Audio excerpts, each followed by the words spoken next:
Kind of strange. Oh, hi. Butchie boy.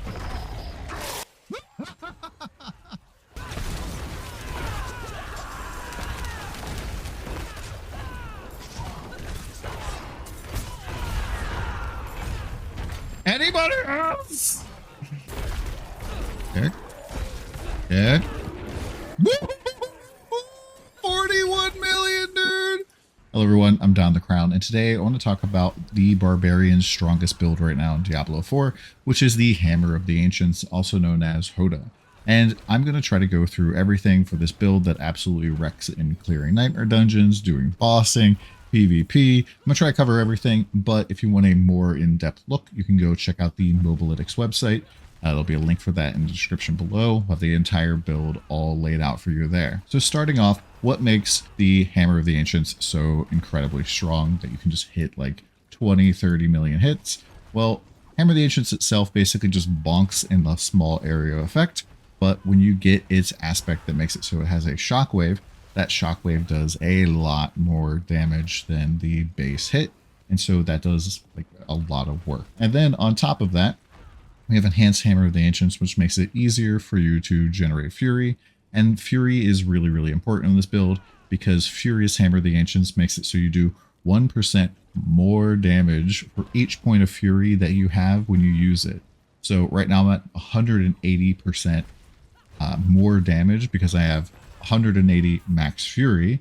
And that just makes it so that we're just doing an insane amount of damage. And so you want to make sure that you're pretty much topping off your Fury all of the time. We use shouts, we use our generator to really make this work. I do something a little bit different than maybe some other builds, and I'm taking advantage of the Mortal Draw glyph. The Mortal Draw glyph makes it so that when you swap weapons, you do more damage. And so I've assigned my dual wield weapons to our generator, which we're obviously using Lunging Strike. Then you're always going to have to use your two-handed bludgeoning with your HOTA. And so it just makes you do more damage, more crit, and it's just really, really good. Now, one big thing that's different from my build and a lot of others is that we are taking advantage of Kick.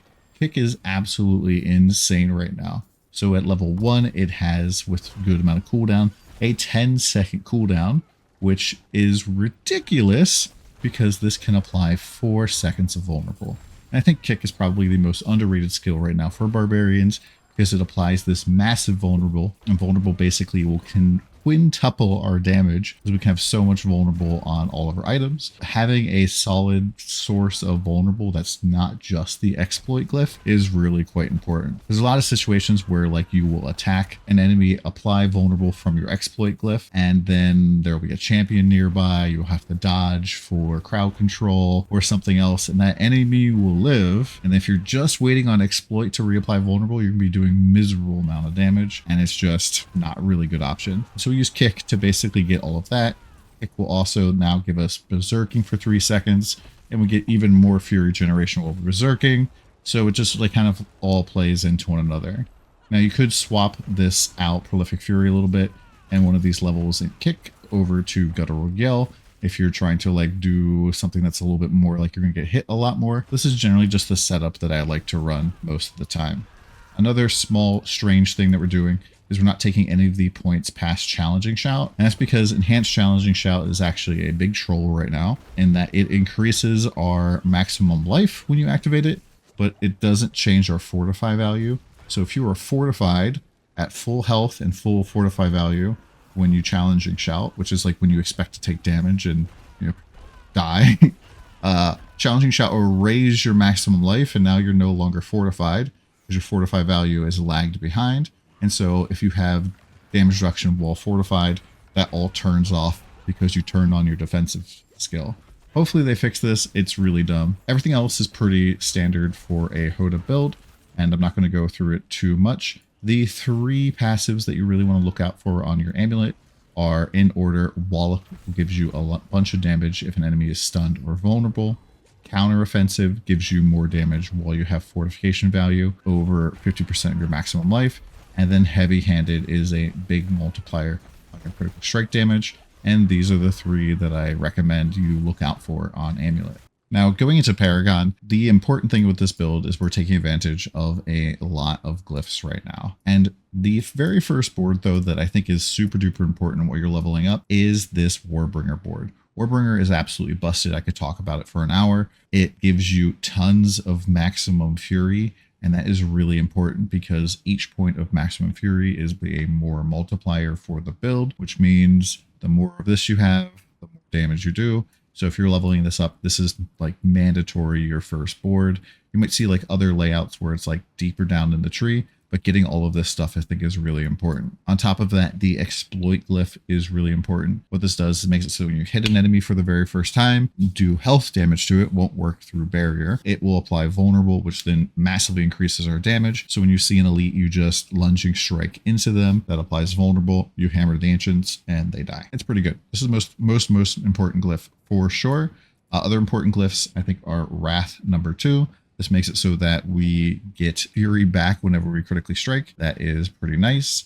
And then I think that getting Martial, which helps us lower our shout cooldowns, is probably #3, maybe #4. And then we have Mortal Draw. Mortal Draw gives us an insane amount of damage for skills that swap to new weapons. And this also gives us a lot of crit. No other point on the tree is going to give you like 23.1% damage. Even though it's additive, that is a lot of damage you can get right there. And then we're also using down here, we have Territorial. And then in this spot over here, I either use Blood Feeder or I use Imbiber. I tend to use this particular layout here if I'm going to go fight Uber Lilith, or if I want to switch my expertise to get myself a little more crit by having the two-handed sword expertise, but most of the time I use the two-handed axe. In order to change this from this setup to the other version, I actually take these points out of here from the Berserk duration, and then I just flip over here, take these out, and then we're changing this right there. Take all of these points as well. The dexterity goes away. And we just make like this little block down here. And then that switches us over to Imbiber, which is, I think, pretty good. Imbiber, though, kind of is a little bit of a bait glyph in that it makes your attack power in town look really big, like 11,000 here.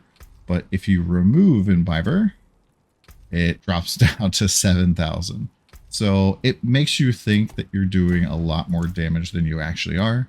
It's probably not as important in terms of the overall damage profile, and getting that increased potion healing isn't all that great, especially if we're bossing. Whereas Blood Feeder, I will like have this, and then I will also swap out from Lunging Strike to have Flay, just to give myself a little bit more DR and a little bit more just overall damage.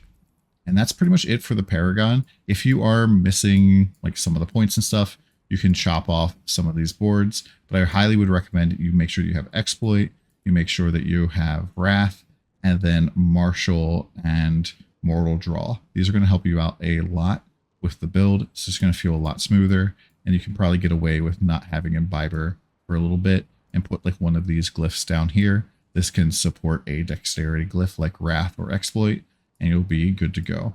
It is super important, though, that you take the Warbringer board and you go and get these Maximum Fury nodes. This should be your big priority when you are first leveling up the character, because you're not really going to be able to support and level up multiple glyphs early on. Just going and filling this out, getting these nodes right away, and then filling out your glyph stuff, getting Warbringer for extra fortify value.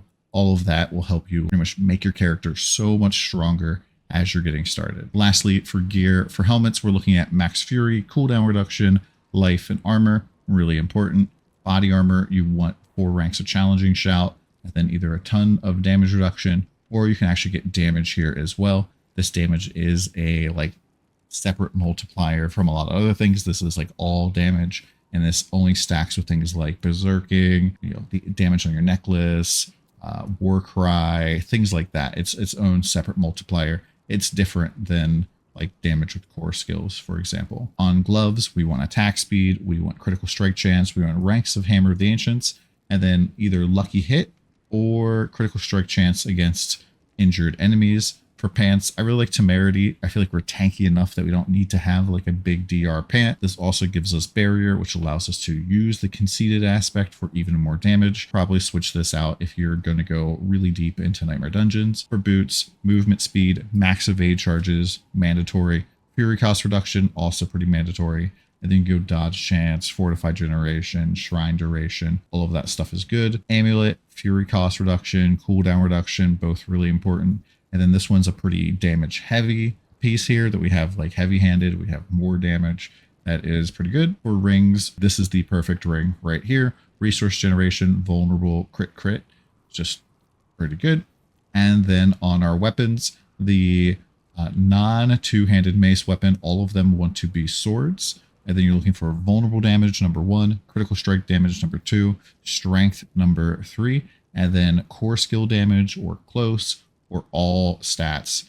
And all of these want to be swords because the swords base modifier is crit damage. Then on our mace, this is the only weapon that we actually care about the item power for. So these can be like lower item power and it doesn't matter.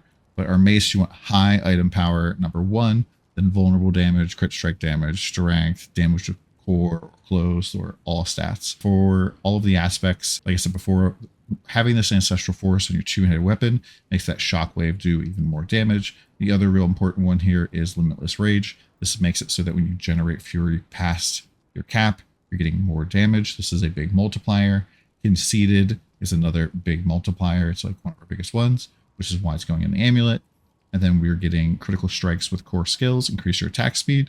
This helps us just move and do everything so much faster.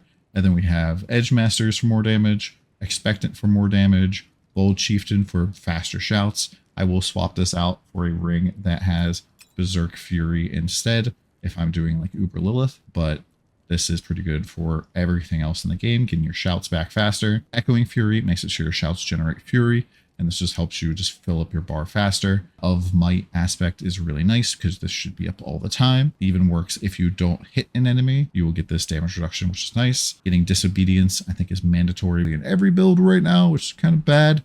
But this gives us a lot more armor, which is our big defensive layer. Temerity, of course. For boots, we get the unstoppable and a little bit of movement speed. Yeah, that's pretty much it for the gear. Hopefully this video helped you out with the Hammer of the Ancients Barbarian. If you want more information, check out the link in the description below and come by the stream.